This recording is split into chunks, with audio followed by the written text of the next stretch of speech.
at Invictus? Why I'm here? Yeah, why are you at Invictus? Sure, really? Yeah? That's why you came to see? Or is it because you know Harry and Meghan were going to be here today? Yeah. Yeah, we've read the things you've wrote about them, especially Meghan. We've seen your book, we've heard about your book. So it's very interesting that you're at Invictus because we know why you're here. So why don't you tell the truth about why you're here? You came all the way from the UK and the UK press to Invictus in Canada just because you want to see it? Nah, I don't think so. I don't think so. Yeah. But yeah, we know. Tom Bower's presence at the Invictus Games has ignited a firestorm of controversy among Sussex supporters. Known for his relentless and sensational journalism targeting Prince Harry and Meghan Markle, Bower's stealthy entrance into the venue did not go unnoticed. Attendees and online commenters accused him of stalking and harassment, calling for his immediate removal. The collective outrage underscores the deep loyalty and protection felt for the Duke and Duchess of Sussex. Everyone, welcome back.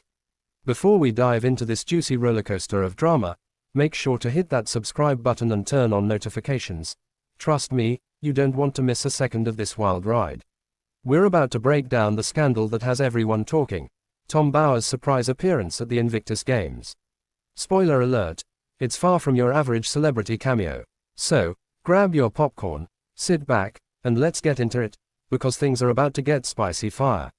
This video delves into the heated public reaction, the history of Bower's antagonistic reporting, and the broader implications for event security and media ethics. Tom Bower at the Invictus Games. Now there's a headline that's hotter than a kettle of boiling tea.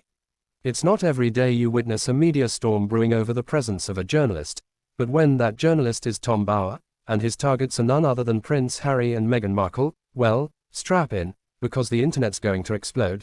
The Invictus Games, a sacred space where veterans come together to compete, were meant to be a celebration of courage, resilience, and unity. Yet, on that day, the real contest was not on the sporting field, but in the battle for control of the narrative. Enter Bower, whose mere shadow was enough to send waves of tension through the air, as if a hawk had suddenly swooped down on a peaceful field of pigeons. No one had expected Bower, who'd made a name for himself by relentlessly dissecting every move Prince Harry and Meghan Markle made, to show up. Yet there he was, slipping into the venue with the stealth of a fox on a hunt. The crowd, largely loyal to the Sussexes, wasn't having it. Is that Tom Bower? Someone gasped, pointing toward the disheveled figure, whose presence felt like an intrusive paparazzo in a place meant for dignity. As whispers turned into murmurings and murmurings into full-blown accusations, the social media firestorm ignited faster than Bower could adjust his notepad. "Get out, stalker," one Twitter user screamed, the hashtag BowerOutFigured quickly gaining traction. The critics wasted no time, calling Bower everything from a vulture to an emotional leech, feeding off the Sussexes' drama. Every phone in the room seemed to be recording, as though the public had become the paparazzi, eager to capture any sign of Bower's intrusion. Some even suggested that his very presence might be grounds for a security breach. After all, how could someone so infamous slip past the high-stakes security meant to protect the royals? Was it intentional, or was it just a slip-up? Regardless, the optics were a nightmare. And why did it feel so personal to the Sussex supporters?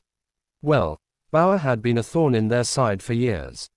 For those unfamiliar with his work, Bower's name was synonymous with controversy. His books, each more sensational than the last, painted Harry and Meghan in the most unflattering light, depicting them as opportunistic, self-serving, and, according to some, dangerous figures in the monarchy's broader narrative. His take-no-prisoners style of reporting wasn't just about uncovering truths, it was about dragging the Sussexes through the mud and letting the public form their own conclusions.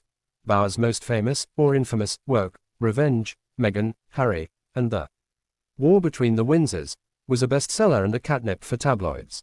For months, tabloids thrived on the endless stories pulled from its pages, feeding the public's insatiable appetite for Sussex drama. The book presented Meghan as the ambitious social climber, Harry as the pawn in her grand plans, and the royal family as a fractured institution under siege. It was as though Bower had set himself up as the ultimate voice of reason amidst a sea of chaos, except, of course, the chaos was his own creation. The backlash against him, especially among the Sussexes' supporters, was swift and unforgiving. Meghan's most ardent fans, who already viewed Bauer with a suspicious eye, were now convinced he was nothing more than a harasser in a suit. How dare he show up uninvited to a charitable event that was supposed to celebrate wounded veterans? The audacity. Security, which had been tight for the event, suddenly found itself under fire. How had someone so despised slipped through the cracks unnoticed? Was the Royal Protection Squad too busy focusing on the VIP guests to spot the lurking journalist? Could they really justify letting a person with such a history of antagonizing the Sussexes waltz in like an ordinary guest? Or was this all part of some bigger scheme, a plan to stir the pot and provoke a response from the crowd? Perhaps, in Bauer's eyes, the scandal was worth more than any integrity the event had. From the perspective of the Sussexes fans, this wasn't just about Bauer being there. It was about the principle of it all. Bauer had built a reputation on being a pit bull in a profession that often straddles the line between investigative reporting and tabloid sensationalism.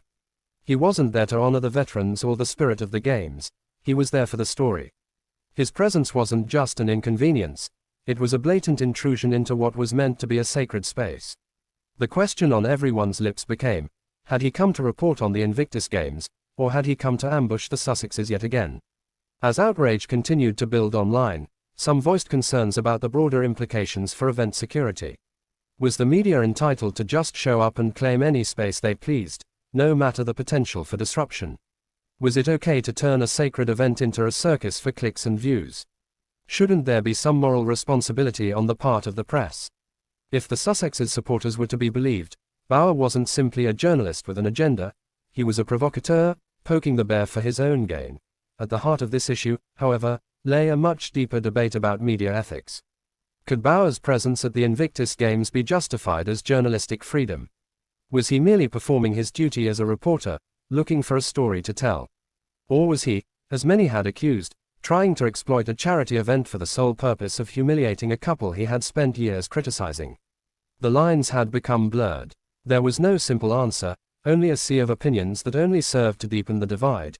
Meanwhile, Bauer, typically unflappable in the face of controversy, did little to quell the storm.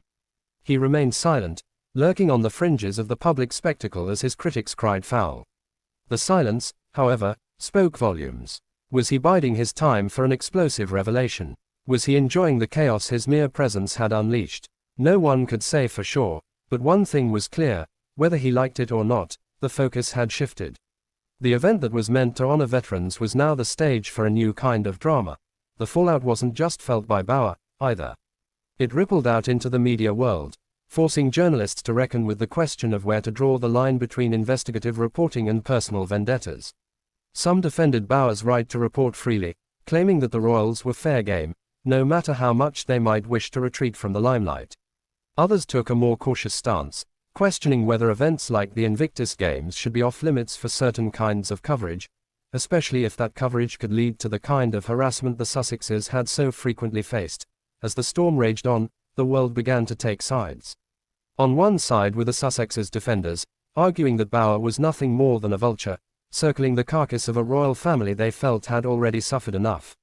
On the other side stood those who believed in the sanctity of free speech, including the right of journalists to cover the stories that mattered, even if that meant delving into the uncomfortable and controversial.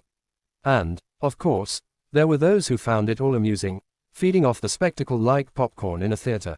In the end, the Invictus Games had been transformed from a moment of solemnity and inspiration into yet another episode of the ongoing drama that had engulfed the Sussexes since their exit from royal life.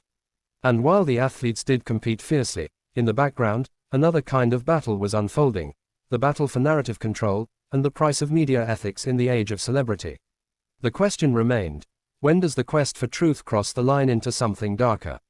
And as for Tom Bauer, well, he had once again proven that in the world of sensational journalism, controversy is always the ultimate prize.